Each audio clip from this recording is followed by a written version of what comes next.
বনলতা সেন, জীবনানন্দ দাশ। হাজার বছর ধরে আমি পথ হারিয়েছি পৃথিবীর পথে, সিংহল সমুদ্র থেকে নিশীথের অন্ধকারে মালয় সাগরে। অনেক ঘুরেছি আমি বিম্বিসার অশোকের ধূসর জগতে। সেখানে ছিলাম আমি আরো দূর অন্ধকারে বিদর্ভ নগরে। আমি ক্লান্ত প্রাণে, চারিদিকে জীবনের সমুদ্র সফেন।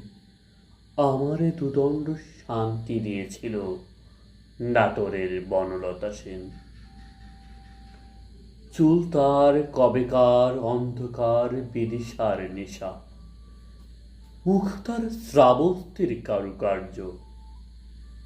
অতি দূরে সমুদ্রের পর হাল ভেঙে যে নাবিক হারাইয়াছে দিশা।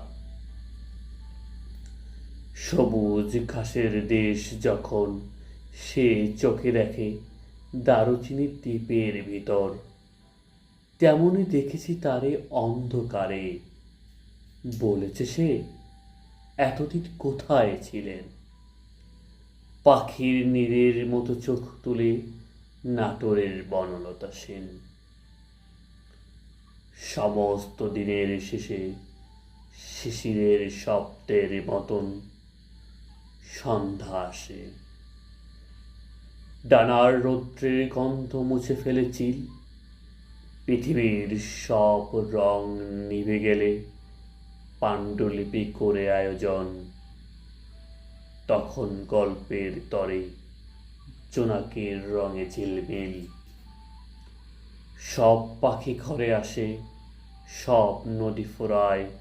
এ জীবনের সব লেনদেন থাকে শুধু অন্ধকার মুখোমুখি বসিবার।